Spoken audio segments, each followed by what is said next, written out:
आखिर ऐसा क्या हुआ कि टीम इंडिया के नए बॉलिंग कोच मौनी मौकल को हार्दिक पांड्या को अलग से बॉलिंग की क्लास देनी पड़ी। जी हाँ, एक रिपोर्ट्स में खुलासा हुआ है कि हाल फिलहाल में टीम इंडिया जो कि बांग्लादेश के खिलाफ टी20 सीरीज़ की तैयारी कर रही है और 3 मैच की टी20 सीरीज़ के लिए ग्वालियर भी पहुंच गई और वहां पर मैच से पहले आपका पहला नेट सेशन हुआ। अब हम सबको पता है कि 6 अक्टूबर से पहला मैच होने वाला है। 3 मैच की टी20 सीरीज़ है जिसमें सारे पेसर्स जो हैं वो मौनी मौकल के हाथ में, क्योंकि मौनी मौकल एक महान फास्ट बॉलर रहे हैं साउथ अफ्रीका के। हाल फिलहाल में गौतम गंभीर की डिमांड पर उनको टीम इंडिया में लाया गया है और अब वो टीम इंडिया के बॉलिंग कोच हैं। जितने भी सीनियर प्लेयर हैं हम सबको पता है कि उनको रेस्ट दिया गया है और यहाँ पर आपको नई टीम खेलते हुए दिखेगी। लेकिन जब नेट सेशन हुआ, जब पहली बार सारे तेज गेंदबाज गेंदबाजी करने आए तो मौनी मौकल हार्दिक पांड्या को लेकर के थोड़ा सा टेंशन में थे। हार्दिक पांड्या को लेकर के वो बहुत खुश नहीं थे और कुछ चीज़ों को ख़ास करके मेंशन किया गया, कुछ चीज़ों पर ख़ास करके वो काम करते हुए दिखे।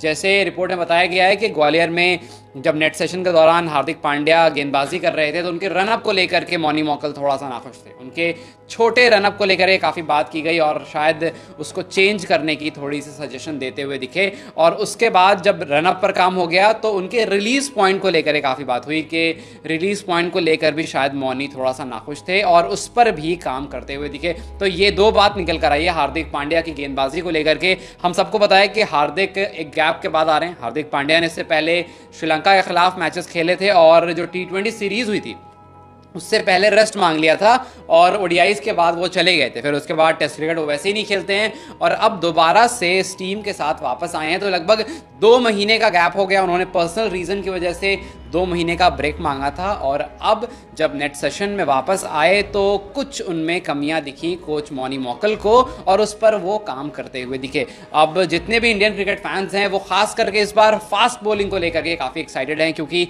नए कोच हैं और मौनी मौकल जिस तरह के लंबे काटी के इंसान हैं और जिस तरह की उन्होंने गेंदबाजी की है जब वो खुद खेला करते थे, तो वो देखना है कि जब नए गेंदबाज को वो अपनी कोचिंग देते हैं तो किस तरह से चेंजेस उनमें आता है। जैसे अर्शदीप सिंह इस लिस्ट में है, जैसे मयंक यादव हैं। मयंक यादव को लेकर के बहुत बातें हैं क्योंकि ये युवा तेज़ गेंदबाज जो है वो जब आईपीएल खेल रहा था तो उसने अपनी गति से, अपनी लाइन लेंथ से सबको हैरत अंगेज में डाल दिया, सबको एकदम हैरान कर दिया था कि यार मतलब कितनी स्पीड और इतनी लाइन लेंथ शायद आप यूजुअली किसी नए खिलाड़ी में नहीं देखते हो। काफ़ी लोगों ने उनका कंपैरिजन जो है वो उमरान मलिक से भी किया था और लोगों ने कहा था कि यार उमरान के साथ प्रॉब्लम ये थी कि वो लाइन एंड लेंथ को लेकर के उतना अच्छे नहीं थे। स्पीड उनके पास भी थी बट लाइन लेंथ वाला इशू था। लेकिन यहाँ पर मयंक जो है वो लाइन लेंथ को लेकर के बहुत सटीक है और जब उन्होंने कैमरॉन ग्रीन को बोल्ड किया था उसके बाद तो क्या कहने हैं, मतलब उसके बाद लोग एकदम दीवाने हो गए थे। तो अब जब मौनी मौकल इस टीम में आए हैं और मौनी मौकल जब छोटी छोटी चीज़ों पर काम कर रहे हैं, आप देखिए हार्दिक पांड्या इतना एक्सपीरियंस खिलाड़ी है, उसके बावजूद उनको ऐसा लगा कि हार्दिक के रिलीज पॉइंट में थोड़ा सा कुछ 19-20 है, उसको सही किया जा सकता है। उनको लगा कि हार्दिक का रनअप जो है उसको वो काफ़ी छोटा है कंपैरेटिवली एक फास्ट बॉलर के या फिर हार्दिक की जो स्ट्रेंथ है उसके हिसाब से, तो उस पर भी काम किया जा रहा है। तो जब हार्दिक जैसे गेंदबाज पर छोटी छोटी चीज़ों पर काम किया जा सकता है तो इमेजिन कीजिए कि मयंक यादव, अर्शदीप सिंह, हर्षित राणा, ये जो सारे युवा गेंदबाज हैं, जब ये इस लिस्ट में, जब ये इन कोचेस के अंदर आएंगे तो कितना इनमें फ़ायदा या फिर बदलाव हो सकता है। अब बांग्लादेश की सीरीज़ जो है वो इनके लिए काफ़ी अच्छी होने वाली है क्योंकि 3 मैच की सीरीज़ है और इसमें सारे यंगस्टर्स हैं। इसमें आपको सूर्य कुमार यादव कप्तानी करते हुए दिखेंगे। सूर्य कुमार के साथ जो आपको टीम मिली है वो बिल्कुल नई टीम है। जैसे उसमें अभिषेक शर्मा है, हालांकि अभिषेक के साथ कोई ओपनर नहीं है तो ये भी एक देखना इंटरेस्टिंग होगा कि आप ओपनर किसको रखते हो। संजू सैमसन है, उनको लाया जा सकता है। फिर रिंकू सिंह, काफ़ी लोगों ने रिंकू सिंह के बारे में सजेशन दिया है। जैसे सबा करीम ने कहा है कि रिंकू सिंह से आप ओपन कराएं तो ज़्यादा बढ़िया होगा।